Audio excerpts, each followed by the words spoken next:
the retail we own today is our best opportunity. And if you look at buying shopping centers as just another transaction, I think you miss a lot of where the value creation can be. What is the trap value each center represents, right? There's the CAGR we all know by looking at rent rates and then anticipated renewal rates. But if each space was properly tenanted by the tenant that belongs in that space, what sales would they do and what imputed rent does that represent? And that is trap value that I think will become a much bigger measurement of AI that will add a lot of value. It will help us with our analysis of adding value for a long run.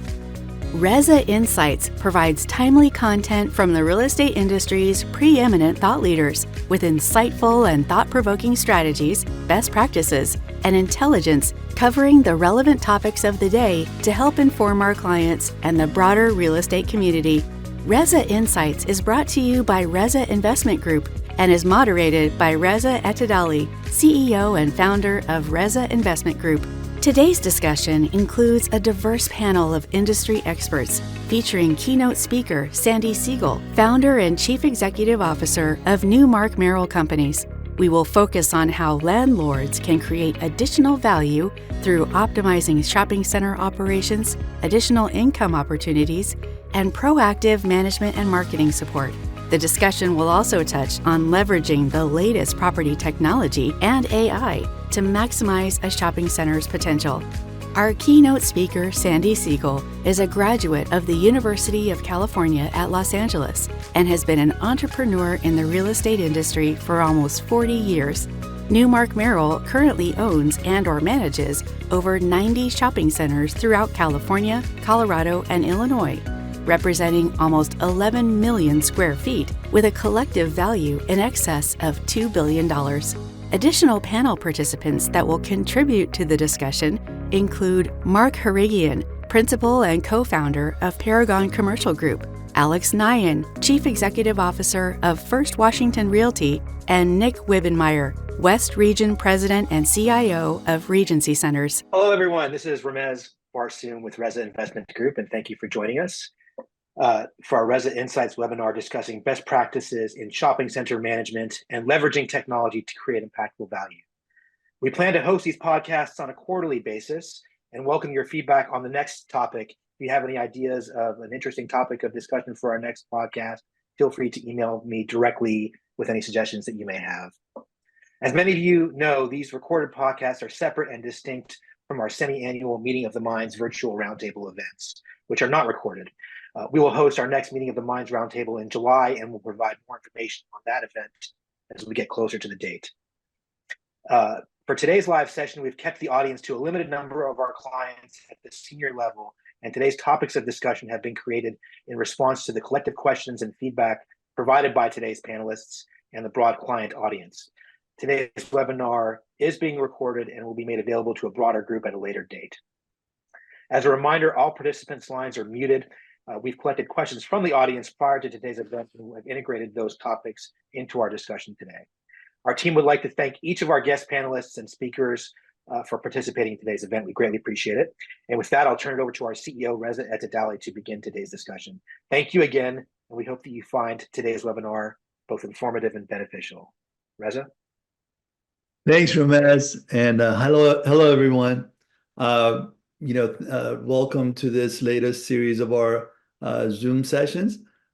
This one kind of got inspired when I was talking to one of our very good friends and a long-term client, and we were all complaining about how opportunities are a little bit hard to find. And he said the best opportunity is what we already own, and nurturing and creating value in what we got. And that's why we've got this great panel today.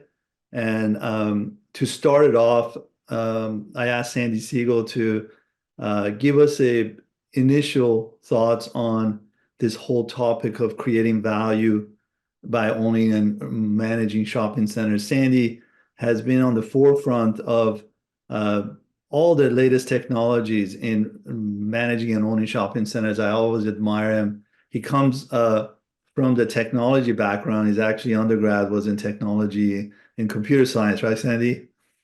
Well, a little bit before that, but yeah, absolutely. Before that. And so who better? And he's one of the original investors in Placer. I'm actually an investor in one of Sandy's deals, so I get his monthly operating reports for the investors, and getting a lot of these reports from various partners. Sandy's is the best. I mean, it's amazing the amount of detail that he provides in his reports and the technologies that he uses. So I asked Sandy to give us a initial start of this conversation. So Sandy, thanks so much. And our topic, maybe you could start a little bit about NewMark Merrill and why using these tools, especially in technology, is so important to you. Sure. And thank you, Reza, and thanks, Ramez, and thanks, everyone. I'm humbled to be with this group of people. And look, of all the things I've ever done in my life, I've recognized amazing people and been surrounded by amazing people. And Reza, I've known you now almost 40 years, so it's been a blessing to have you in my life. And I think the key opportunity, and I think you said it well, is that the retail we own today is our best opportunity. And if you look at buying shopping centers as just another transaction, I think you miss a lot of where the value creation can be. And the average hold time for us on shopping centers, today we just broke 100 shopping centers. Our average hold time is 110 months, almost 10 years. So we see a shopping center as a relational business, and it's super important that we have a relationship with the community, that we have a relationship with each one of our tenants and merchants, and that there's a relationship between our team and the execution for the end customer at the shopping center. And the beauty of technology, and I think I've always understood this, Reza, I didn't actually get a degree in computer science at UCLA. My first computer experience was when I was in middle school, when I was 12 years old, and I started becoming a programmer. And the integration of programming with real estate is a really fascinating thing because it gives you structure and it helps you appreciate data. And retail of all the property types generates by far the most data available. Where customers come from, how long they stay, where they go, when they leave, how much they cross shop, who your competition is, and how you compare next to your competition. And forever, we have not really looked very hard at that data. For most of the people on this phone's career, our data was backward looking. Basically, it was based on sales. How would our sales reports tell us? They really didn't tell us whether the customer loved or hated the place where they were shopping. They really didn't tell us how much money that customer spent elsewhere. So most of our careers, we looked at sales, backwards reporting, and anecdotal evidence. What did the manager tell us that day about how business was? Or what did we see when we happened to be on the property or when someone else was on the property? And today, with technology, that's all, that world's opened up for us. And you mentioned Placer as an example. We discovered Placer when all they did was they worked for casinos. And when Placer's model at the time was, where do customers come to casinos? When they get to a casino, how long do they stay and where else do they shop? And that was their model. And we looked at them and said, why can't we do the same thing for shopping centers? And if you think about it, and that's only 4 or 5 years ago, there was no visibility. And now everyone, I can't say everyone, but a vast majority of people on this call probably at least know of Placer. And that all of a sudden we take for granted those insights. Okay, the insight of where that customer comes from and how long they stay and how much traffic I get versus the guy across the street. And while the data is not perfect, it certainly is better than being blind, right? And I think that's going to continue to evolve at an accelerating pace. So I know that's a long answer to your question, but I see that as a new age for what we do for the long term. And Sandy, I like looking at your monthly report that you send on the deal I'm investor in, like every time, like there's for each tenant you have comments every month, what they think, what they say, sales data. That's really impressive. Are you doing it for all your assets? Yeah. For us, we look at it you got to start at the beginning. Retail shopping centers are a place where the customer wants to come and they want to spend money, and every day they make a decision whether they can come to your center or someone else's center, and every day they make a decision whether that particular merchant is fulfilling their needs. And so, yeah, we collect information because we want to know if I can spend all the money in the world on landscaping, security, lighting, all these other things, but if the merchant doesn't do a good job of greeting the customer, making the customer feel wanted, over the long run, we're going to lose that customer. And that doesn't just impact the rent viability of that tenant, but it impacts the viability of the tenants also elsewhere in the shopping center. Sandy, can you give us some specific examples on how you guys use Placer? Like one of the things that we were talking about some time back was, especially with some exclusive rights from some tenants, and they think that some other tenant is not that valuable to them and doesn't draw traffic. Are you using technology to educate tenants in terms of how certain tenants benefit, how they impact in terms of traffic flows and all that? Yeah. So look, for us, each piece of technology is one piece of the puzzle. The good news is, from a human being perspective, you can't take the human judgment and what your eyes see and your experience out of the loop. It's another piece to inform. It's not a piece to make, it's not your only source of decision making. But, look, today we know, and when we do budgets as an example, we have multiple screens up of different kinds of data, everything from what our smart cameras are telling us to what Placer's telling us, to what other sources like Merchant Centric, which measures customer sentiment, are telling us. And we're looking at all these things. But as an example, for me, in the old days, like a Sky Zone or a bounce house place, you might look at that, or a trampoline park. You might look at it one way and say, I don't really want it. It goes in the back of my center, or how desirable is it? But all of a sudden you look at it and you realize, oh my God, it's driving customer traffic to this clothing store, and it's driving a lot of customer traffic to these two restaurants. And all of a sudden you start to understand how these pieces of the puzzle that you felt were sort of separate pieces of the puzzle, how they all fit together. So, for us, that's a big deciding factor. So you say, like, where to use Placer, just as one example. I mean, when we want a new tenant, what tenants do we normally have next to the tenants we already have that would want to be there, and how will they thrive, and how do we use that traffic to justify what we're asking for and why they should be there, and how our center compares to the center across the street or down the street. The reality was, when a tenant used to come to you and they'd say, well, I know you have a great center, but they're offering me $1 a foot and you want $1.50. You'd have a hard time answering the question about why they should pay more. Now I could say, hey, my traffic per foot is, double what the traffic per foot there is. So do you really want to go to the place where you gain half as much traffic? That's a meaningful discussion you could have. Or when a renewal time comes up and you're wondering whether that tenant's going to come, and they all come to you and say to you, hey, listen, maybe if you keep us flat, we'll stay. And I'll go, well, I'm not going to keep you flat. Your traffic's gone up dramatically. I've added X, Y, and Z tenant. Look at the impact they're making. So-and-so is going to happen down the road. Every time I do that, it adds X amount of traffic. No, I need a rent increase. And that's going to be super important to us. And long before a tenant calls us up and says, I can't pay their rent, I know their sentiment, the sentiment of the customer, is that they're not getting good customer care. And I know over the long run, that's going to impact the viability of that tenant.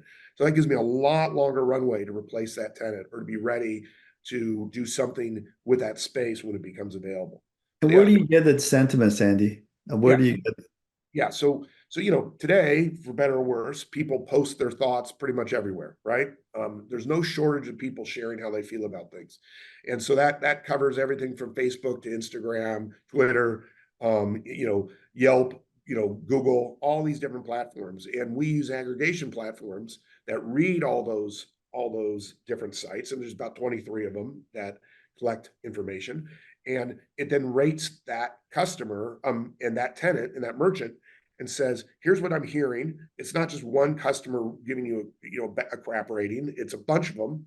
Your net promoter score is going the wrong direction. Hey, this is a tenant we got to pay attention to.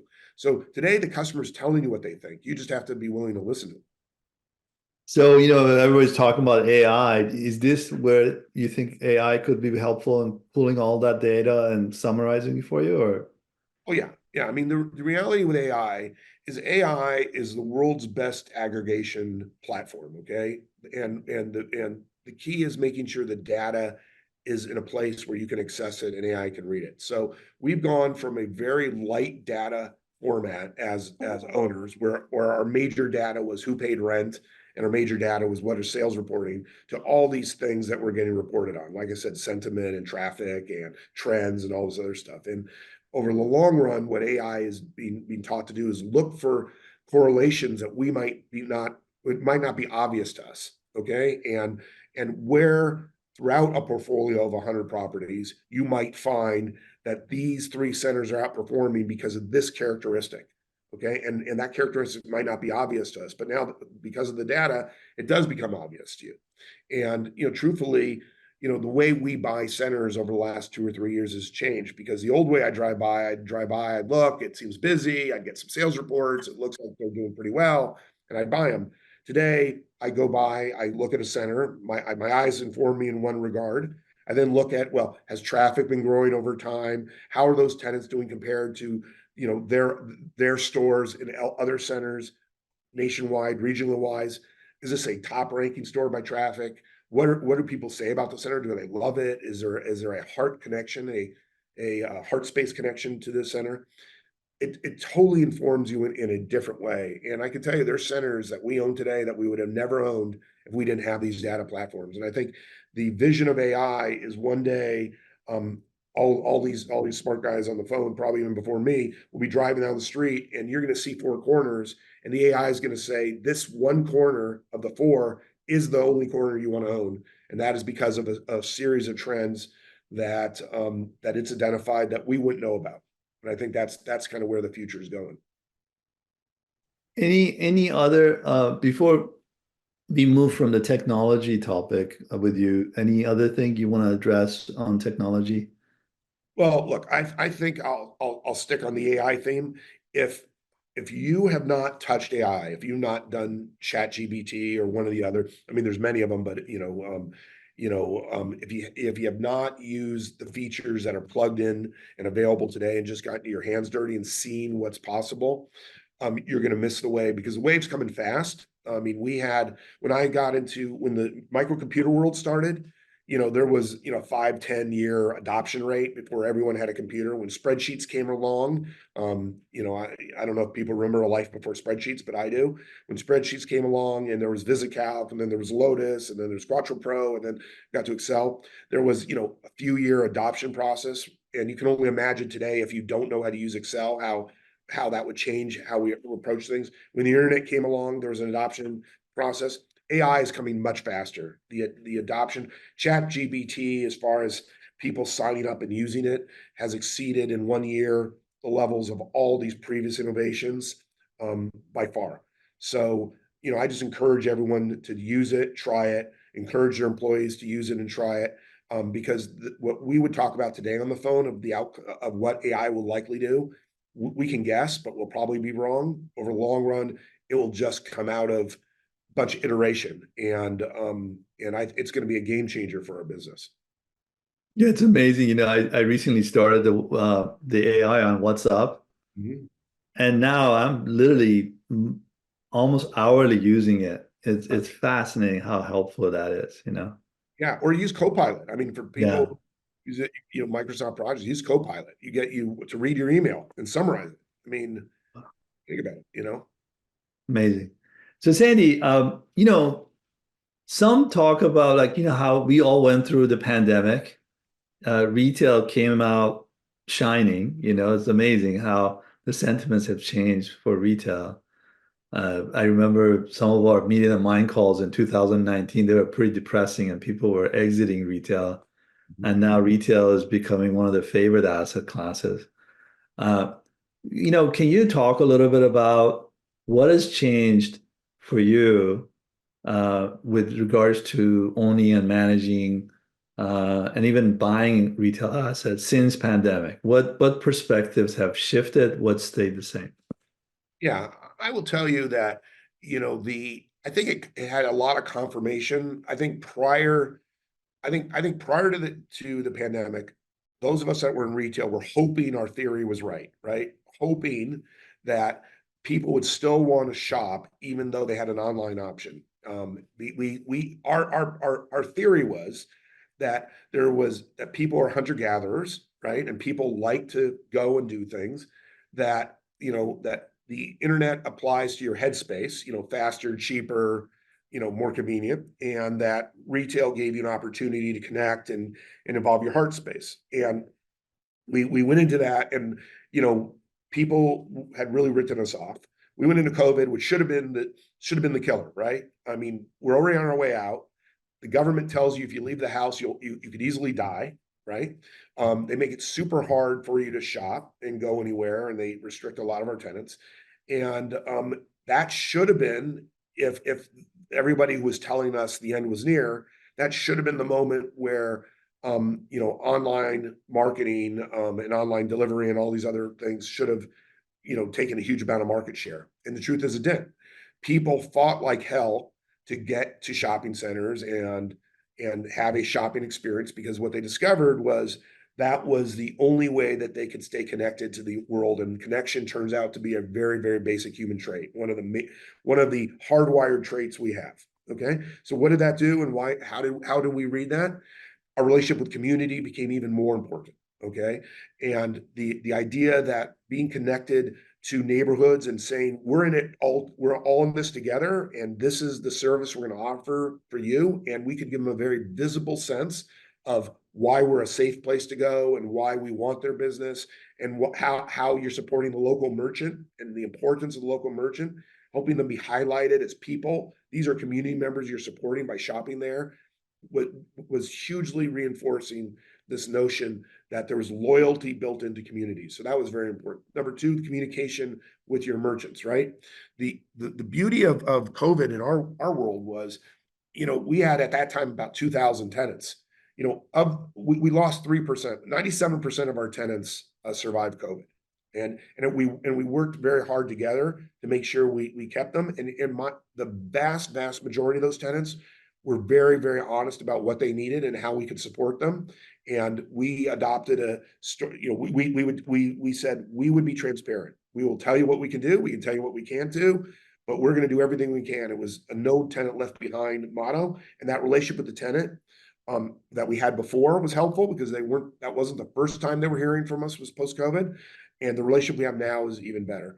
And I think that was very, very important in how that manifests itself. And then coming out of that, the connection between how we design the shopping centers to be reflective of the changing environment, where people would stay, how they could stay there safely, where they could sit, where they could congregate, where they could pick up goods if they only wanted to have goods picked up, how drive-throughs would work, and how that we could preserve pedestrian access. Have these things. The amount of murals we did, prior to that, I think we did like 2 or 3 business oriented murals, where we would have local artists paint on the side of buildings. We did something like 25 during COVID. The idea of connecting and personalize our centers to be very specific to each community, we really, really reinforced it. So yeah, that came out of it, REZA. And operationally, we built task force that are still we still have something called our RTF task force, which was, kind of a return to normal kind of task force. And we still have it, because we realized putting together task force of small groups of people within our company to innovate and continue to push our centers forward and have them evolve was a very important thing. So I think we learned a lot with COVID. I think the market discovered that shopping centers aren't going anywhere. I think the market also discovered that that doesn't mean that people will go to bad shopping centers or to bad merchants. I think the merchants that adapted during COVID survived much better than those that didn't. And I think the opportunity during COVID to evolve very quickly turned out to be a good thing for us and for them. So, I think that's a big factor. And I think COVID was a game changer, just in a much better way than we ever could have hoped it would be. To say what's become clear in our minds, technology saved us, because the day after they closed the door, we knew where customers were going and where customers weren't. and we could see in real time what was happening at a center level, where it may have been harder if you didn't have the technology. We knew when we talked to tenants which ones were really suffering and which ones weren't. So I think that was a big thing. So we definitely doubled down on that bet. I think that those were sort of major things. I think the other thing that informed us was obviously there was a lot of some civil disturbances right around the time of COVID, and how to work with communities around that as well. Although I can't say we have a perfect answer for that, but yeah, it turned out to be a game changer. And I think as it turned out, I mean, a lot of people suffered and passed away and got sick, but on the business side, there were a lot of very positives that came out of it. So Sandy, we'll come back to the community side a little bit after, once we get everyone discussion. But one of the big headwinds we're experiencing right now is the sudden rise in interest rates and the debt market. And how's that? Can you talk a little bit about the current state of the market in terms of financing and debt, and just in terms of you're on the market also to buy assets? Can you talk a little bit about how's it different now as it relates to these topics versus before for you, and where do you see things going? Yeah, I mean, I'll tell you, God sometimes has a sense of humor, right? So we figure out COVID, we just get everything sort of figured out, it's clear sailing. The next thing you know, inflation and interest rates spike, and all of a sudden you're dealing with sort of a new normal, right? It wasn't that the COVID wasn't enough to disrupt our new normal.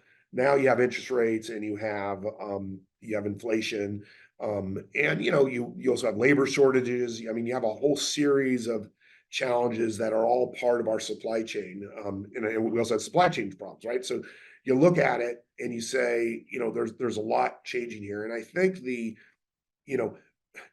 what I love about so many meetings that we have is we spend 80% of our time talking about things we have no control over and no one knows anything about, like whether interest rates are going up or down. I don't think the Fed knows whether interest rates are going up or down. I mean, they will probably like them to go down, but so far their best guesses have been a little bit off. We were supposed to have 6 interest rates cuts this year. Maybe we'll be lucky if we have 1 or 2. So, I think we've been terrible at judging which way interest rates are going. Because we know we're terrible at that, a big part of what we do is fix our interest rates, so we know what that exposure looks like. We don't have a lot of floating rate debt, thankfully, and that's been a good thing for us. There's nothing that says we're going to go back to what was the old normal of 3 and 4% or 4.5% fixed interest rates. I can't bet on that. So the how it impacts us is we have centers that have most of our long-term debt still has anywhere between 5 to 10 years left in it. So we'll have to figure out how that plays out and what we do about rent growth to make sure we have the right model in case things go against us.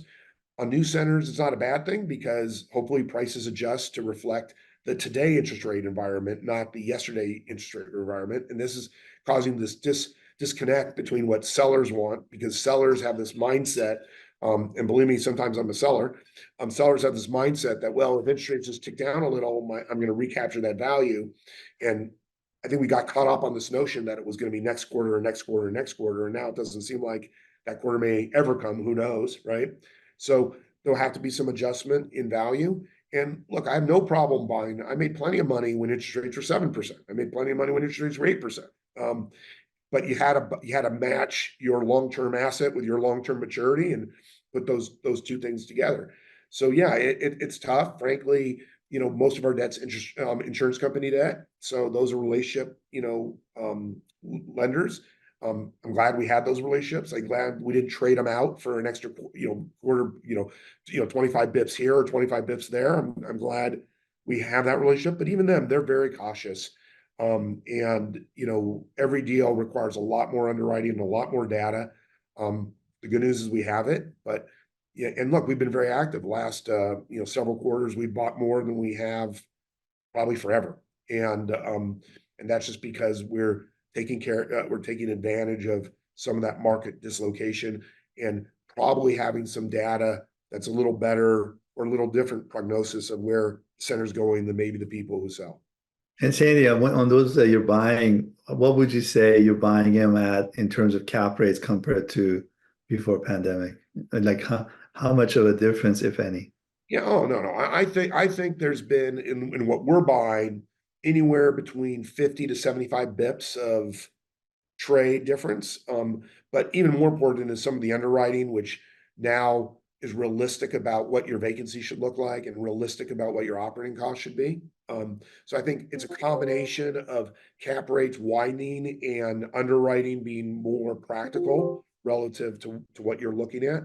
And believe me, today everything's more expensive. Security costs are much more expensive, and depending on the market, property taxes become more expensive.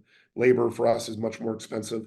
That stuff has to be underwritten into the deals, and so I think cost per foot's becoming a much bigger factor because the gap between replacement cost, what it costs to build something, and what you could buy something at, I think that differential matters a lot. And so yeah, and for us, is this going to be a center that has is long-term sustainability? And can we get it there?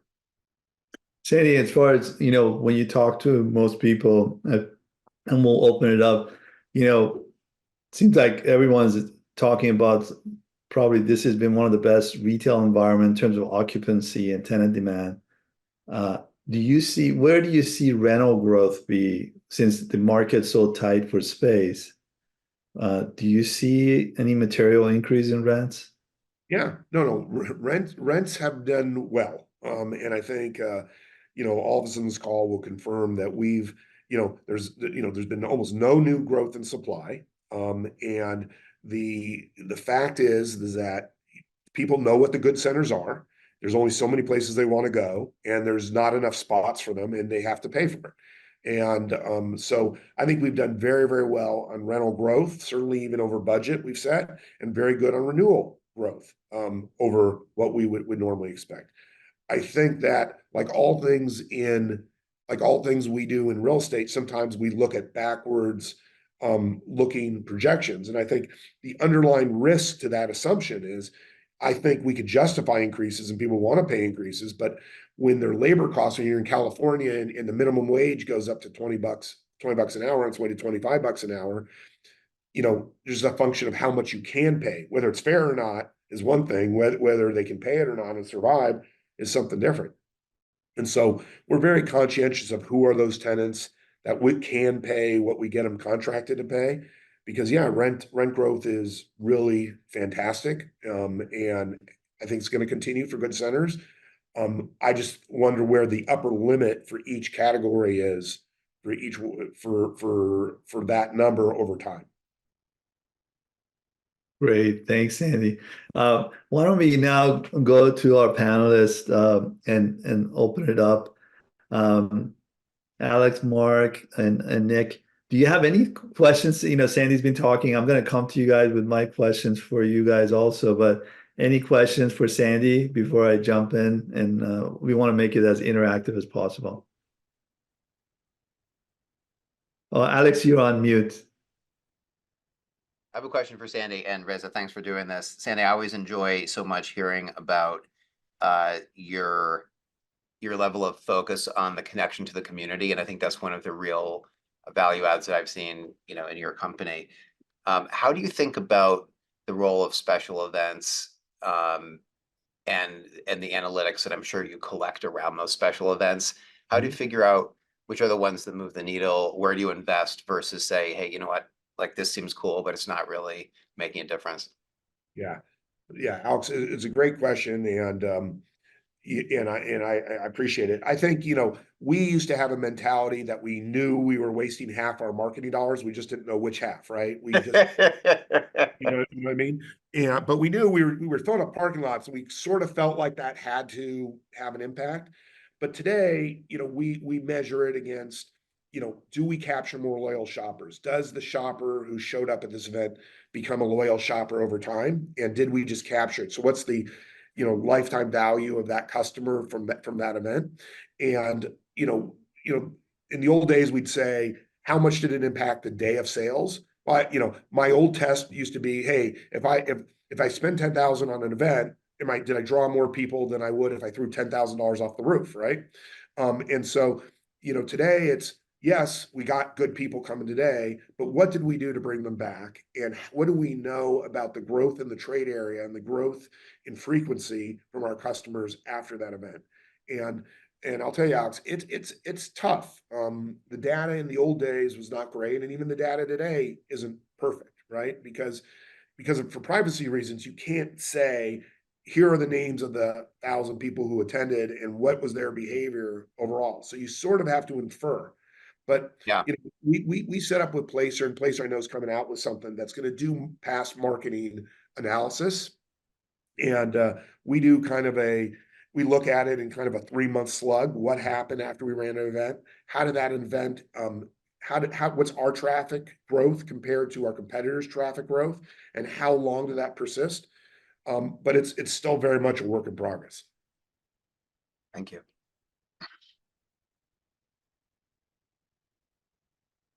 Sandy, along those lines, I'm curious, one of the challenges we have with Placer, I'm sure you have it as well, is just correlating across the country.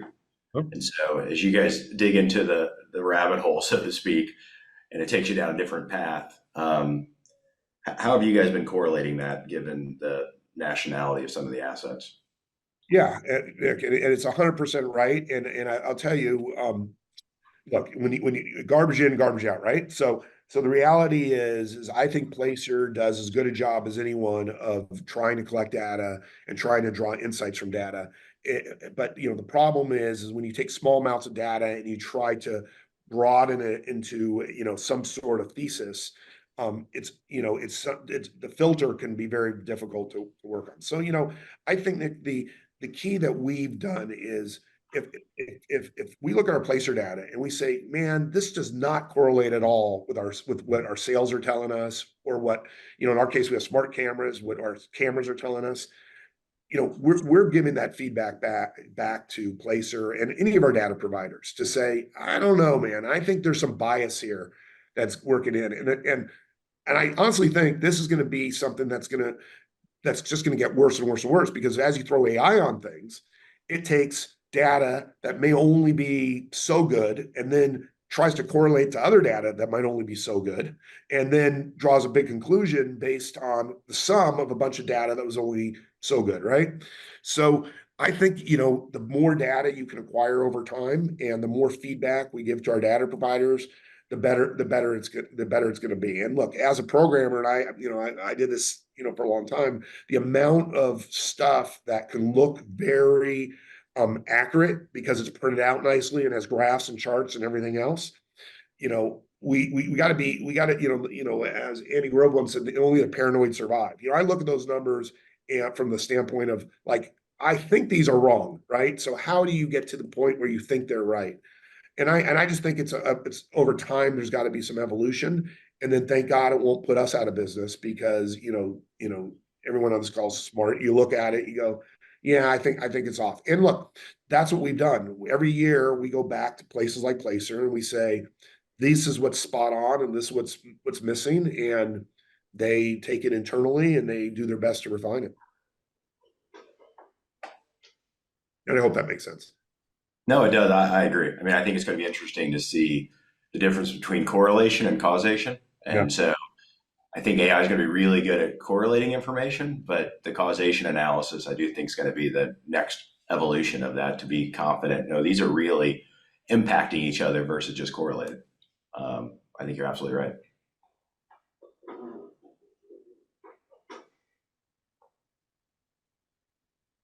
Alex, you guys have a pretty big portfolio of shopping centers across the country. You heard the discussion with Sandy.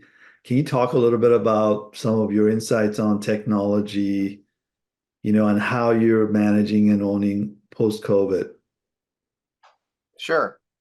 So for anybody who doesn't know, we have roughly a $9 billion portfolio that is an interesting portfolio in that we have kind of 3 different portfolios under one roof that we're trying to understand.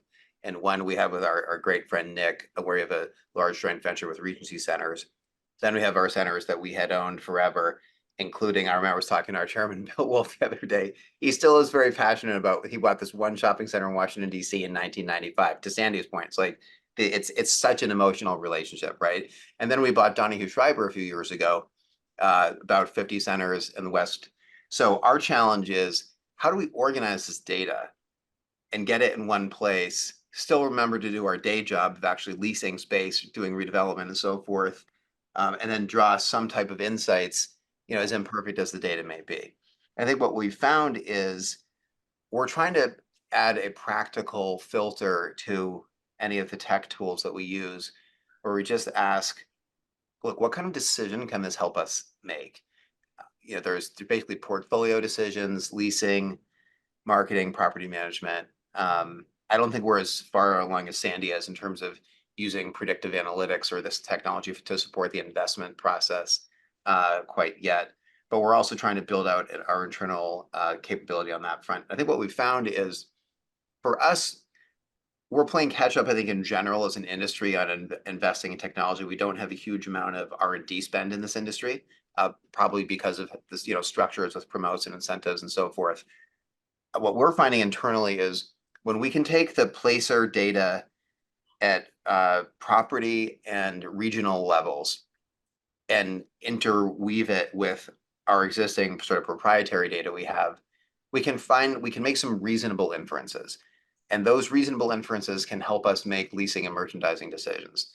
For example, if we can increase the share, we came up with this targeted regression where we're like, hey, let's call place-made merchandise fast casual, full service restaurant, women's wear, and entertainment. And let's just ask the question, what kind of statistical relationships can we observe between foot traffic and an increase in these, merchandising categories? And we've found those relationships, right? So it's not that we really want to solve exactly for dwell time, because what we're offering, yes, we're offering experiences to some of Sandy's points, but we're also offering convenience, right? And we want that person that wants to come in and get out in 2.5 minutes. We definitely want them coming to our center too. So we try to be careful about, not overweighting any one, element of some analysis just because it looks pretty on a piece of paper. So I think we've found the integration of placer data with portfolio level data really helpful to making decisions about leasing.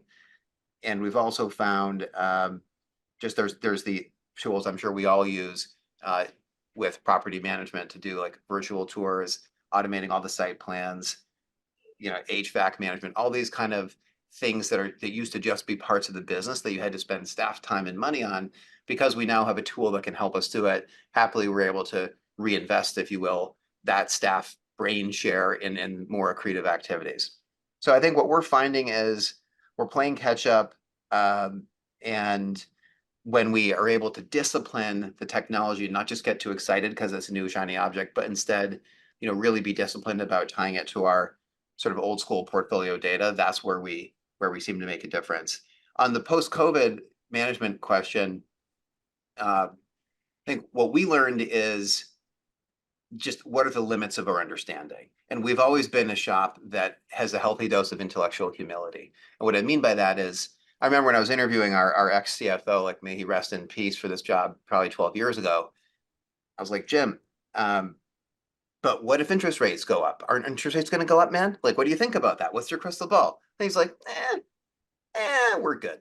And what he meant by that was, we have low leverage, we have fixed rate debt, we don't try to predict the future, and we have to understand what are the limits of our understanding. And I think as it relates to COVID and properties, what we've found is the basics that we believed in. Of course, many things have changed in terms of how people shop, BOPIS, omnichannel, all that stuff. But in terms of the basics, we think we understand very, very high quality shopping centers in neighborhoods that aren't going anywhere, that have high incomes and high education, where you can't build new stuff. And we really doubled down on that bet when we bought Donahue Schreiber, when it was very fashionable to be running to the Sun Belt. And I love the Sun Belt. We have plenty of assets in the Sun Belt, but I always was a little bit nervous with the contention that, gosh, because of COVID and property taxes and civil unrest, et cetera, everyone's just going to run to the Sun Belt. And now there are 10 magical cities that everybody has to invest in. And what happens is what always happens is, because there are many, many fewer barriers to entry in the Sun Belt, supply overshot. And look at our good buddies on the multifamily sector now. totally oversupplied in all these major Sunbelt markets that 2 years ago were all the must-have places. So I believe in the fundamentals that we think we do understand, and there's very few number of them. There's a very small number, but the fundamentals we believe in are education matters, urban areas where you have innovation, universities, talent, tolerance, economies of agglomeration, if you will. Those are the places that produce the economic growth that we can serve with our shopping centers. And we need to have a razor sharp focus on quality, not deviate from that, even when it's fashionable to change the thesis. I think we've tried to stick to those pretty simple ideas and have been rewarded for that with the portfolio's performance over the last few years. And Alex, you talked about the headwinds on interest rates. What are your views on the current state of the how are you managing in terms of acquisition, owning with regards to interest rates? Because that is a headwind right now we're experiencing and as you own and buy assets. So I'll tell you how I feel about it very briefly, and then I'll tell you what we're doing. How I feel about it is I'm happy. I'm happy and I'm excited. The reason I feel happy and I'm excited is that I think it's really hard to make money in this business when the price of money is zero, because everybody can throw any kind of underwrite at any property and like snatch it out from underneath you. But I think we're moving into, of course, who knows what will happen with interest rates, but as an overall matter in terms of the world, if you look at the first 15 years from the GFC till maybe a year or two ago, I really do feel like the curtain has come down on that era, and that the next 15 years, if you look sort of deeper at society, society is more polarized. There is more frustration with the lack of mobility from one generation to the other. There is more income inequality. There are all these big structural factors which probably will conspire to make the next 10, 15 years a little bit more Hobbesian and uncertain than the last 15 years. And what that says to me is, yes, interest rates may be higher, but owner-operators who can pinpoint what future performance will be more accurately, as Sandy was talking about, hey man, I have more confidence in my rent forecast or my underwrite of this one particular unit because I have more knowledge. I think the people who do this for a living every day, in spite of the power of globalized pools of equity, I think those types of people are the people who can really make money when it's harder to be in the game. So I'm excited about that. Real quick, as it relates to what we're doing about acquisitions, I think that the value add window is open, core plus window is open, because interest rates mean investors have to have higher NOI growth, and that makes sense. And that's where, obviously the velocity is in the investment market right now. I'm sure Nick and Mark will have a lot to add to this as well. I think on the core side, pricing is being constrained by debt. So the question is, like, if you're trying to buy an asset at a 5.5 cap and, the debt has a 6 handle on it, you have to very carefully understand the NOI growth picture and maybe be a cash buyer and be a little bit more patient about your approach to the debt side of that acquisition. I think it's a mistake, at least for us, it would be a mistake to necessarily lock in, 10-year IO money today when the 10-year T has been, call it between 3.5 and 5 in the last year, and now it's probably 4 or 6 or so today. I think you have to be careful about making that long-term commitment at a higher interest rate when making a long-term investment. Yeah, we were seeing that, Alex, like on deals that show higher CAGR and some value, even in the down the road, you get a lot of interest. Right. But deals that have low CAGR, and it's tough to get the pricing of the old days. Yeah. So why don't we move to Nick? Nick, can you, you've been here in the conversation. Could you talk a little bit about Regency side of how you guys view technology and how you utilize it, and talk a little bit about post-COVID and how the way you do manage and own has it changed at all since then? Sure. No, this has been helpful. And so listening to Sandy and Alex, I've just been sort of thinking through some of my remarks and adjusting them a little bit, because quite frankly, there's a couple places we're using AI and technology to really have an impact out of the gate. And for us, first and foremost, sort of low-hanging fruit for a public company, we spend a lot of time and effort budgeting and forecasting, predicting the future, and then reporting, did we predict the future well? And so as we can all appreciate, the amount of data we have that we're feeding in now and using AI to help us with our modeling is impactful, and we expect it to become more impactful. And so as an example, we're using AI right now to help forecast our development and redevelopment spend, to really look over our shoulder and go, when do those dollars really go out the door, and take into account all of the critical points we all know on the development or redevelopment side, rent commencements, deliveries, construction costs, et cetera. And it's been helpful. And so a comment Alex made, and I agree, is as an industry, we tend to, I think, underinvest in technology. But where I think we can do a better job as an industry is investing our time in the technology. And what I mean by that is that particular case study that I just talked about, we partner with the University of North Florida, being based in Jacksonville. They have a Master's of Business Analytics program. And so we partner with them to help create some of this AI to our benefit and, quite frankly, to their benefit to understand. And so where we may have some capital constraints from dollars, I would encourage all of us to engage with our local universities and community colleges, et cetera, because every single higher education university right now has AI and technology in the forefront. And so they are working in a theoretical, and as much as we can sit down with them, even if you're a 3-person shop and have a conversation and give them a practical challenge you want them to help solve for you, I think you'll see them spend the time and energy and effort if we're willing to invest our time to help educate them. And so that would be where I think we as an industry need to continue to lean in is, since we aren't Google and we aren't Amazon and we never will, let's get on the front end on the research and academic side and try to influence there.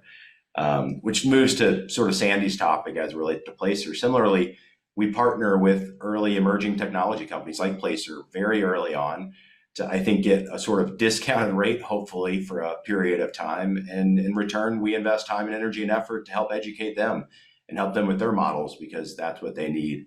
And so we've been very engaged with Placer for a long time in that respect. And it's a real, I think, win-win for both sides. And we have a similar case study going right now with a site plan AI. And so our development teams are actively working on finding new opportunities to build ground up projects around the country. And as Mark can allude to and others, a lot of time and money is spent on sort of those initial site plans that, quite frankly, aren't great, but at least get you to scale and get you some parking stalls and get you some buildings for you to start working on. And we've seen some early versions of AI that are very helpful in that initial, kick out a site plan or two just to get you working on a project, and more cost effective and much quicker than having the lowest level civil engineer or architect, who usually that goes to on a project. And so we're starting to see real implications on that. Can you walk us through, like, how does this work when the site plan? Sure. Yeah. No. You literally feed it in the exact site, and so the acreage. You show them the acreage. You show them the site. It feeds the dimensions, and you feed in. You tell it generally what you want. How big of a grocery do you want? How much shops do you want? Just how many outlots. And based on very limited inputs, it can start spitting out quite a few different versions of it. Now, again, is it perfect? No. Does it know every setback issue in that community? No. Does it know all the landscape regulations? No. And so is it going to be anywhere close to your final plan? No. But I will say that the old version was the same way. And so we all have to go through 250, 300 site plans before we get the construction version. So this is really helpful on the front end. And then one thing we talk about is, how much do we want to teach AI that is our own, proprietary information? And so this is a perfect version of, I don't mind our teams helping educate this AI of the initial site plan exercise, but then after that, we do need to take it out of the system. We do want to own the knowledge of all of the nuances of how do we connect to that community. What's the right width of sidewalks for this particular project? What's the right access points? What's the right landscaping? And so I think this is a great option to have initial work that took a lot of time and effort, kick it out to us, then let us run with it from there, sort of through the old historical manner at this point. And then the last one is really coming down to now, how do we combine these different sources of data, and Placer, again, being a great one. We also use a platform called Esri, which is just an amazing mapping platform. And being a real estate guy, I'm a map geek. I spend way too much time looking at Google Earth and other maps. I don't know why I like them so much, but Esri is just an amazing tool. If some of you are familiar with it, they're the mapping platform for most government agencies around the U.S. I think 30,000 government agencies use them. They're the mapping platform for most utility companies, for most universities. 12,000, I think, research institutes use them. And so they're just getting fed in all of this detailed mapping information, zoning information, utility information, environmental information. And so now they've announced a partnership with Placer to bring in the Placer information. And we've found that platform to be very useful to help educate ourselves and then show potential tenants holes in their market and in their rollout plans. And so I'm excited about, we're in the early stages of pulling together all of this critical information to make more sense of it, to help us, again, be more efficient and our tenants be more efficient about where they should be spending their time and efforts. And so there's a couple of case studies, but as we've all said, we're in the early innings. And I agree with Sandy, this thing is moving so fast. And so just to get ready for this call, I feel like every 90 days I need to re-educate myself on what are we doing as a company, because we're using it in so many different places for all the right reasons, and it's moving quickly. And then Reza, to your post-COVID, there's a lot of places to take that. I'd say staying really high level, the biggest impact it's having on Regency is it's a combination of what Sandy said and a little bit of what Alex said, which is, look, demand is up today compared to pre-COVID for retail, and supply is not growing. And so that imbalance is creating an opportunity, given our development platform nationally, to continue to lean into development and redevelopment. And so we started over $250 million of projects last year nationally, and our teams are waking up every day right now trying to figure out, and they're hard. Mark's working on it as well, and he'll speak to it, I'm sure, here in a minute, but getting land values and rents and construction costs to come together at a yield in today's environment that makes sense is extremely difficult. But to Alex's point, I'm excited about it because of how hard it is. You have to be really darn good and have access to capital and permanent capital to make sense of these. And we are blessed with the phenomenal team and access to capital. And so do I think we're going to wake up and I'm sitting here in San Diego and see 10 shopping centers under construction tomorrow? No. But do I think we'll see a couple? Yes. And the same in LA and the same in DC. And so for us, when we look across 23 offices around the country, we think we can make a meaningful investment to, on the margin, increasing supply. And again, I don't think it's going to be like apartments. I don't think we're going to wake up and have so much supply coming online that we're in trouble given the challenges. But I think from a Regency perspective, we continue to believe we can help on the supply front where appropriate. And on the interest rate environment, the capital market side, how's that affecting your owning and acquisition of centers? Has it changed, since, how are you guys, how do you think your acquisition cap rate has increased compared to before COVID? Or can you touch a little bit on that? Sure. I'll answer even a little more holistically. And so we say this publicly. When we look at acquisitions, they need to be equal and or accretive to our growth profile and our quality. And so when you just look at basic demographics and format and CAGR, as we talked about before, we're first and foremost, it needs to be equal or accretive to the quality of our portfolio in relation to those two metrics. And then we need to figure out a way to fund it accretively. And so given we are public, our cost of capital is changing minute by minute here as we sit here. And so we're underwriting all of those opportunities as they're presented. And we're making sure first and foremost, it checks those first two boxes. And if it checks those boxes, then we're looking at, can we fund it accretively, whether it's using the balance sheet, whether it's using equity, which is a little more challenging given the disconnect right now between the public and private markets. And we're active in that environment. Is it harder today to check all those boxes? Without a doubt. And to Alex's point, I think that's somewhat of a benefit. I do think that's some benefit in the market of just being realistic about valuations. But that does lead me back to what I just said before, where we are confident is the returns we're getting from a risk-adjusted basis on our redevelopments and developments are very attractive, even in these environments. And we feel good about continuing to lean in there from a long-term perspective. Thanks, Nick. So, Mark, Nick was touching base on development, and you guys, Paragon do a lot of shopping center developments. Can you talk a little bit about how your use of technology has changed? And you've heard Sandy and Alex and Nick talk about how they leverage technology. Can you talk a little bit about yours, as well as how's development business changed post-COVID?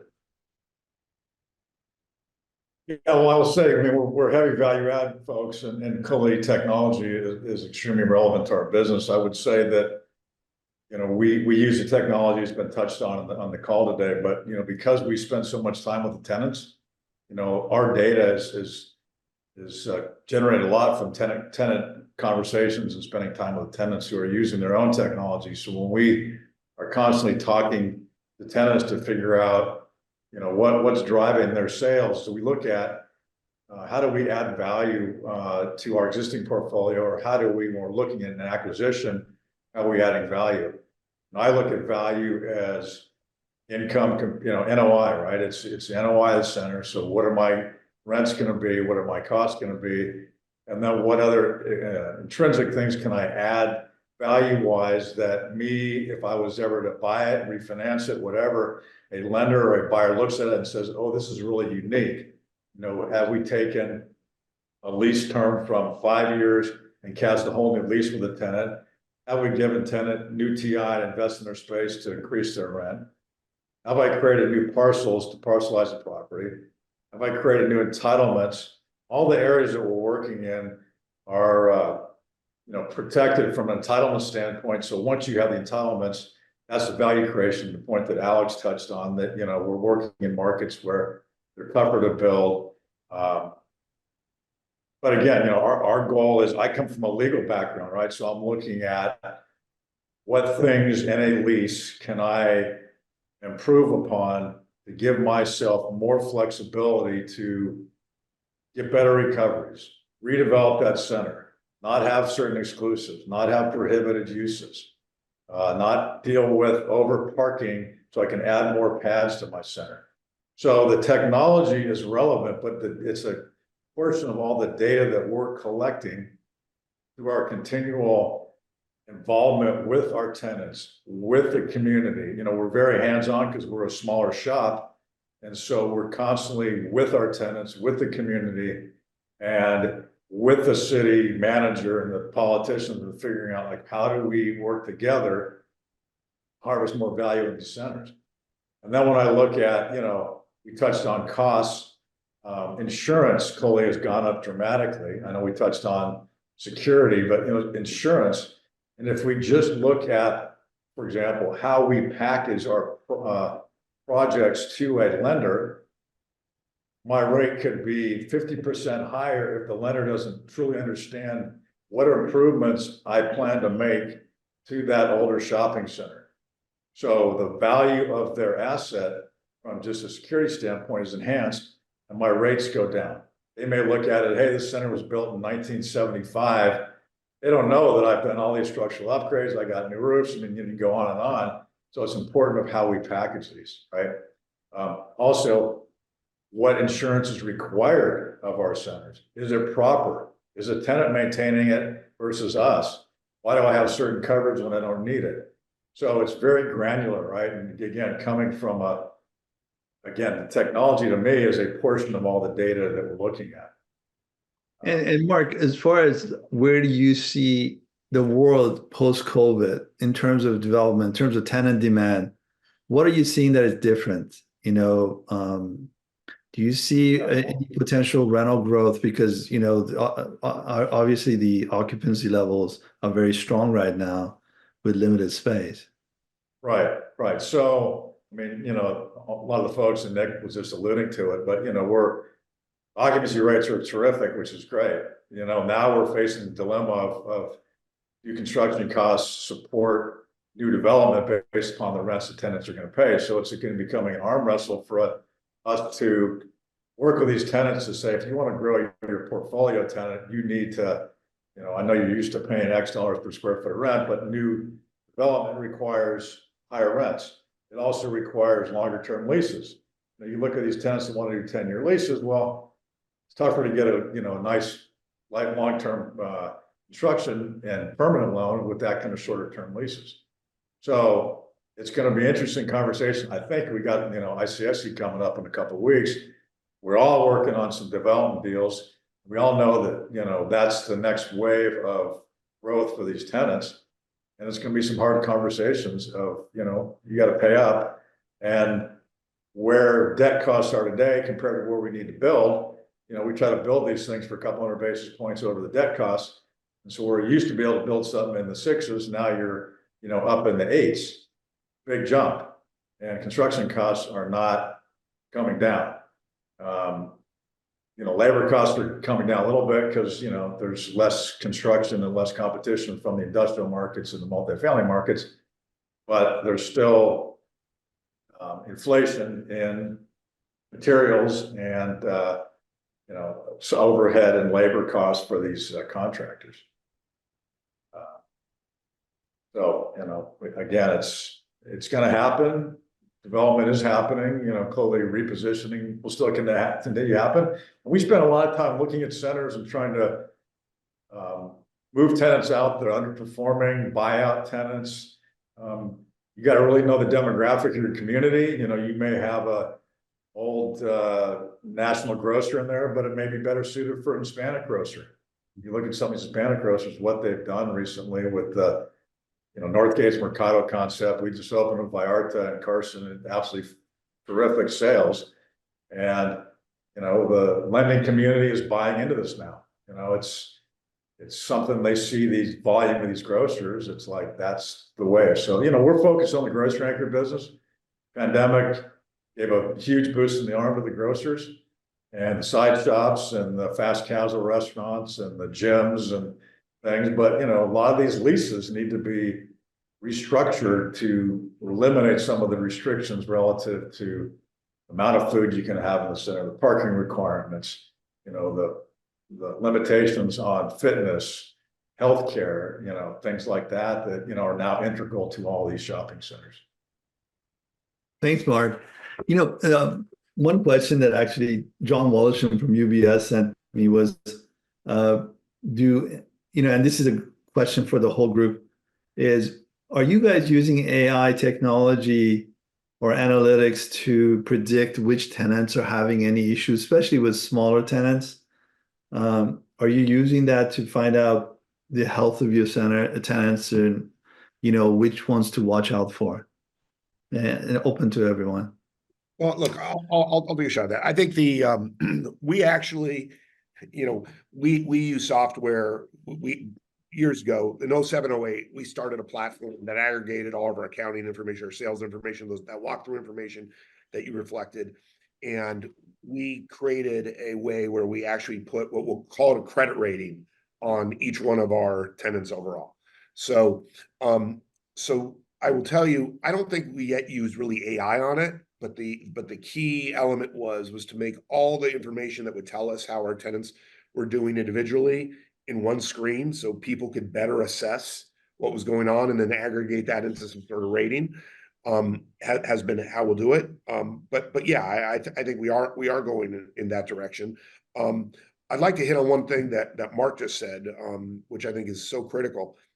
So often we look at our tenants and assume that they're there, and the upside comes when their term expires, or the upside comes when some dramatic thing happens. I have a great example where we had a market that was not doing very well, and to Mark's point, we replaced him with the Northgate, and we had the tenant was probably doing $12 million in sales out of that location, and the new tenant is doing $45 million in sales, and that was a huge pickup just because we had the wrong tenant in that market. We went to the right tenant, and I think that's part of it too.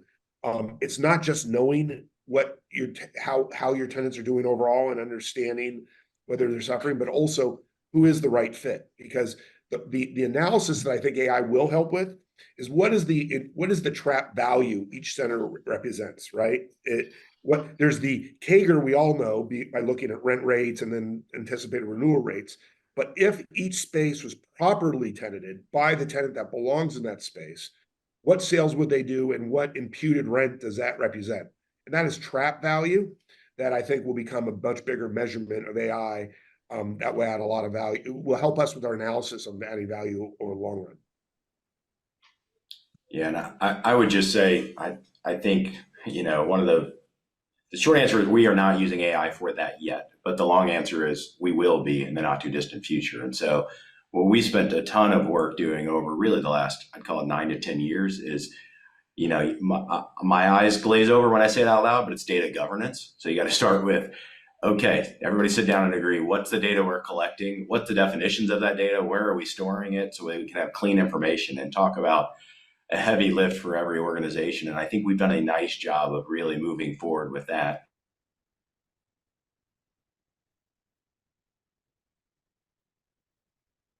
And Nick Froze in there. froze a little bit. Yeah. Sandy, one thing that's stuck in my mind while we're waiting for Nick is you were talking about, what do you think is And as Sandy and Alex and Mark have alluded to, now there's all these external data, at the point where I think AI is going to help us hopefully convert it into knowledge. Yeah, Nick, you froze a little bit. Can you just repeat the last 30 seconds? Oh, sure. Am I back now? Sorry about that. Yeah, okay. I was just saying, I think we're at the point where there's a famous quote that says, we're all drowning in information and starving for knowledge. And I think we're just at that point where we've all realized there's a ton of information, internal and external, and that's all coming at us. And hopefully AI, combined with all of our collective experience, will start to transform that into actionable knowledge. And I think that's what we're all waiting for. And I think we're on the precipice of that. And this is a prime example of, okay, we have all this data about our tenants now. How do we turn it into knowledge about future success? Okay, Nick froze again. Sandy, just going back to you, you made a comment about what is like one of the top roles, new roles for a company should be. Could you talk a little bit about that? And then be able to act on it. And I think that's what's coming. And Nick, your connection goes in and out, so maybe I'll wait a little bit. I just went to Sandy with a quick question, and then I'll come back to you. Sure. Go ahead, Sandy. Yeah, I think, we were talking about this. I think the role every company needs to have today is someone who has two functions in one person. One is understanding the new technology, because technology is a rabbit hole. And if you spend your time chasing all the technology, you're going to drive yourself crazy and will spend a lot of time to forget what your day job is. I think Alex used that, and I think that's totally right. But two, also helps popularize and socialize the technology that you do choose, so that every member of the team understands how to use it. Because So true. Because I think the problem you have is today is, yeah, you can love technology, but if your team doesn't buy into it, it doesn't do any good.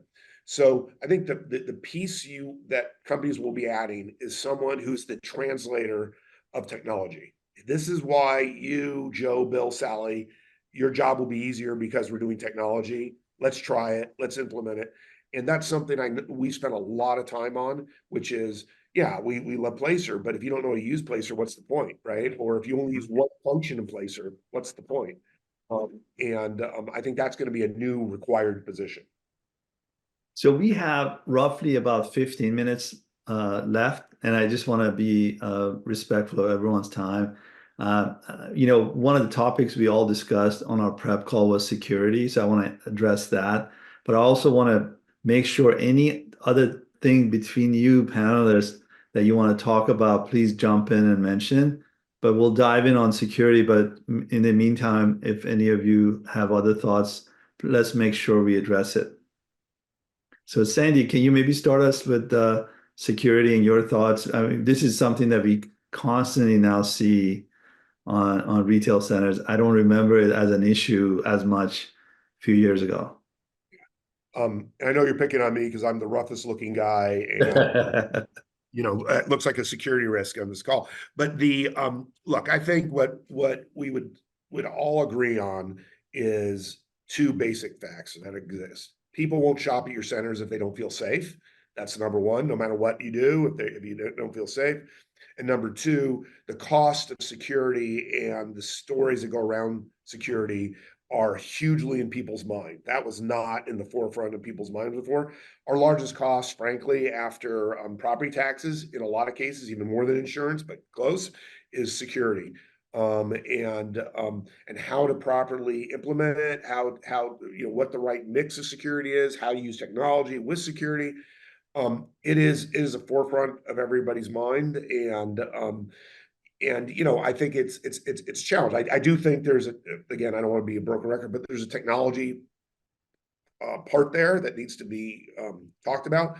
Also, security is also can serve as an ambassador. Hey, we're here, but we're here for good reason. We don't have to go to the bad spot right away. But yeah, it's a huge learning, and I think hopefully in groups like this, we'll come up with some best practices because it's in all our interests to have safe environments and to prove to the customer that you can shop safely. Because yet that's another distinction when people say, "I'm going to shop at home or I'm going to go out and shop." I don't want them to think security is a reason to have them stay at home. How about you, Alex? I agree with that. I'll say like there's the hard security and sort of the soft security. The hard security is of course an important expense item, and you have to do the most you can subject to the laws of the jurisdiction. On the soft security side, though, hearkening to Sandy's point about the connections to the community, we have an asset where there has been some really tragic security stuff that's happened, and we have reached out and expanded the group of stakeholders and tried to turn community members, public school administrators, and the police force into a wider group that we can all participate in. And I think in a way it's analogous to buy online, pick up in store.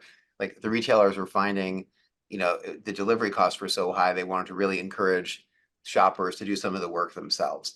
And I think for us, both for reasons of legitimacy and just dealing with an issue that can sometimes go beyond the four corners of our shopping center, if you will, being able to pull together or participate is probably a better word in a wider group, I think is going to be an important element, including the use of murals, involving kids in painting stuff, and just being part of the community, because there's not like just because the site plan has an edge on it doesn't mean there's a magical boundary there that really separates us from the community, and it's foolish to think that there could be. So I mean, we can spend all the money on security in the world, but in some, and these are high income areas, by the way, right? It's not like, I mean, this can be a dynamic that pops up in all different types of neighborhoods, and I think that type of sort of soft security or outreach is going to be an increasingly important part of our job. I will say that the other piece that's a challenge just internally is, we've asked so much of our property managers over the last 4 years, between COVID, rent collections, putting stickers on the ground so people would stand 6 feet away from each other, dealing with tenants, helping them over, rent collection, rent deferral agreements, do this, do that during COVID.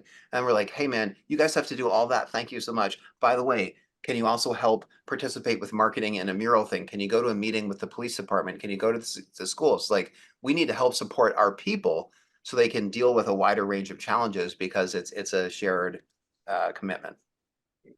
No, I couldn't agree more related to that, Alex, just to expand on that. I used to think really pre-COVID, for the most part, in most of our assets, we were responsible for maintaining our shopping center and, quote, securing it within reason.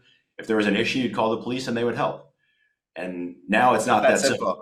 It's not that simple correlation. And so what fits between there, to your point, it's our property management team is doing a phenomenal job. And what we've had to do, and it has worked, is there's a go-between now where we're having to really engage meaningfully with the local community and community organizations. And so instead of just having a relationship with the police department, our property managers now have relationships with the health and human services departments, because many times the first phone call needs to be to them about these issues as opposed to the police.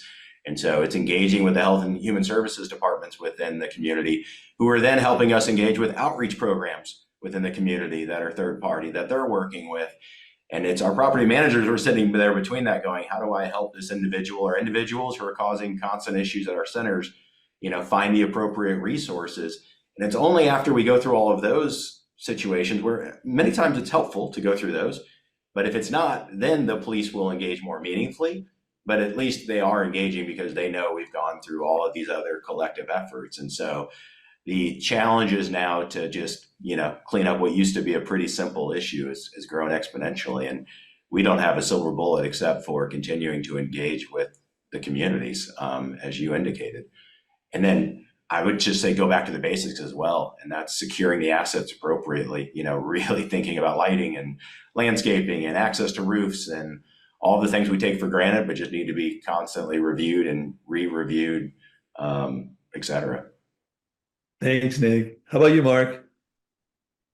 Yeah, exactly. To add to that, where you're putting your cameras, what type of cameras you're operating. Are they drop-down cameras that are voice activated?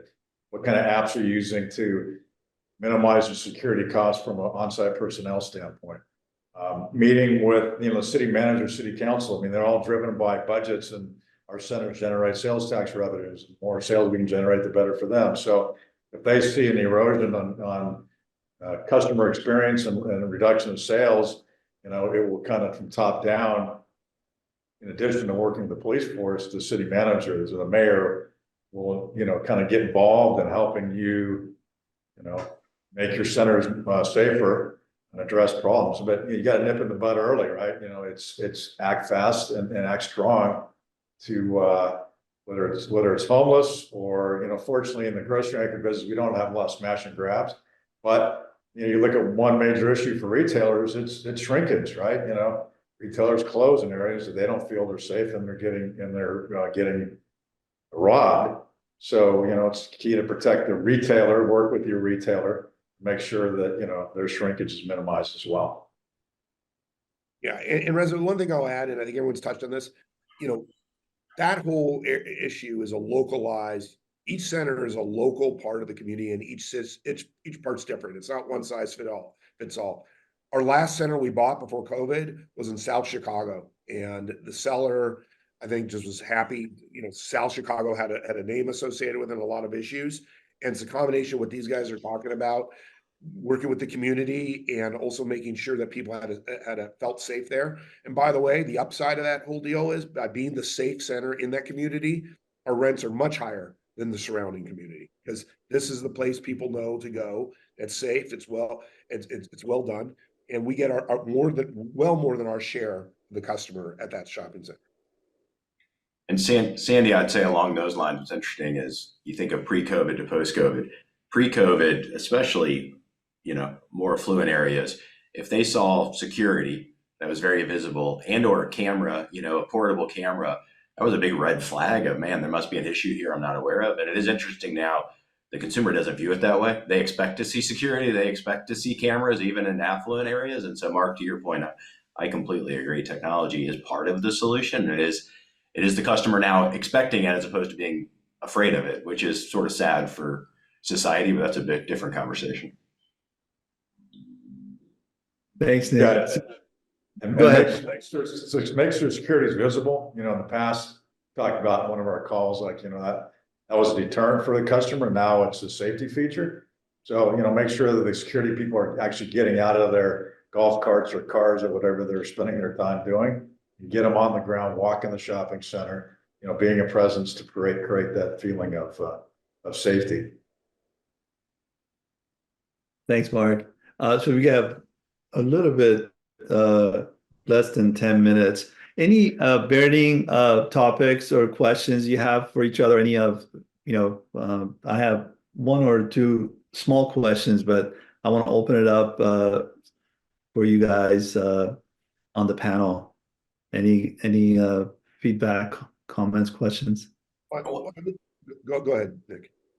No, I was just going to make sort of a public announcement to everybody's benefit. I do think now, to Alex's point, is just getting engaged in our local communities and our governments is important as ever. And sitting here in California, and many of us on this call are, and obviously Alex has a vested interest. There's legislation out there that's happening every day. And just the more we can, as an industry and individually, get engaged with it and help turn the tide, we can't just turn the other direction. And so I just would say to everyone, especially some of these larger initiatives we now are getting on the ballots, let's try to use our collective energy to get the word out and hopefully turn the tide here from a legislative perspective. And I'll second what Nick just said, which is, if you think we don't invest anything in R&D, think about what we invest in political advocacy. And I learned during COVID, if you say, what did you learn during COVID? How little people in the legislature understood about what we did for a living, and the policy that they were proposing along the way was so off base. Thankfully, because groups got involved at the end, we were able to steer that. But we're not victims. I mean, if we, when things happen to us, it's because we're not paying enough attention and we're not out there sharing our story. People should be back in our industry because we support small business people, and small business people are the backbone of America. And we provide the American dream, right? But somehow we get demonized as big bad landlords, and we gotta craft our messaging better. So that's one thing. Second thing I wanted to mention, because Mark mentioned it, we still build things the way we've always built things. There's gonna be a fortune to be made. I don't know when, but when technology gives us better prefab buildings, give us the opportunity to go ahead and have buildings, the way buildings are built change. We're still building buildings the same way for 100 years. That will change because costs are out of control. Something's got to give. We talk a lot about technology just in the digital sense, but I think in the physical sense, it's going to make a big difference. I've got a question I appreciate those comments for sure and agree. Question for Mark. As you see multifamily, pricing, cap rates, values, et cetera, be negatively impacted in California, do you see, in the last few years, it's always been, well, if you're going to build a shopping center on a piece of land, you can never compete for land value because of multi. How do you see that equation changing now? I feel like our yields on cost are pretty strong and pretty resilient. I think the yields on cost, perhaps for some multi players, just in general in the United States right now, because of the multi dynamics, have compressed a little bit. Do you see any relief on that front in terms of securing land or not? Well, yeah, you're right. Up until recently, you couldn't compete with multi. I say the playing field's a little bit more level right now, although, with what's happening in California, where you have the builder's remedy and entitlements have gotten a lot more, quicker, that the competitive edge, is starting to tilt a little bit to the multifamily side. With the density, we're looking, quite frankly, now at more mixed use projects, right? The grocers who are on, who have properties, leases, or they own, for a long time are now saying, what? Why don't I go ahead and shut my store? Nick's got a few of these, I think, whether it's, things like Costa Verde when you worked on that, but, you're looking at adding, 500-600 multifamily units above a Ralph's or a Gelson's or, whoever it is. It's the reality of we have a shortage of residences here. And in the markets that we operate, to justify expectations of landowners, we have to go dense in a lot of projects. And that's the way we compete. And we, multifamily in our markets is still a valid competitor. Industrial is still a valid competitor in urban markets. Land residuals, I'm working on a property and the guy told me industrial is paying $100 a land foot. I can probably pay $20 a land foot for retail, so it's still upside down with some of the other competitive sets. Thank you. Oh, you're on mute, Reza. So thanks, Andy. Just quick for the last 2-3 minutes, any tips on creating value using additional income through things like solar, parking, signage? I've been selling naming rights to hearing Sandy's speeches at my shopping centers, and they've been they actually haven't been going for that high of a price, but I don't know why. I was really excited about it. Yeah, they're going only up though after this amazing keynote today for sure. Yeah, no, my sense is that it saves them money on sleeping pills. So yeah, but thank you. No, look, I think the all the things you mentioned, Reza, the signage. I mean, I think digital signage is again growing and become a bigger thing at shopping centers. Solar rental is definitely a big thing, especially with incentives, and the Inflation Reduction Act provides a lot of support for that. And charging stations pay real good money, and we should need to have them. So I think there's a lot more ways to generate additional income at centers than we performed when we first bought them. Yeah, I agree. I think charging stations are going to be interesting. I mean, it's real, to Sandy's point, it's real income and it's material to individual assets, and I think a real amenity. So I think that's here to stay, especially with the infrastructure spending coming. And solar is really just about the local rebates and legislation and utility companies. So to us, it's really California and the Northeast.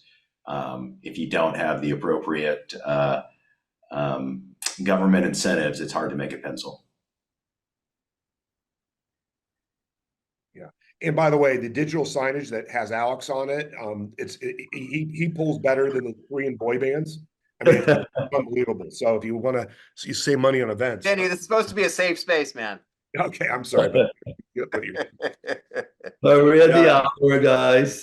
Thank you so much, Nick, Sandy, Alex, and Mark, for your wonderful contribution, and really appreciate it. I know I've already got a number of texts, and people really appreciate it. And the audience, thank you so much. And we will have a recording on this on social media and send a notice for those partners or viewers who haven't had the chance to look at it. So thank you all, and we'll look forward to the next call soon. Thank you so much, Reza. Great being with you all. Take care. Bye. Take care, guys. Bye-bye. Bye-bye.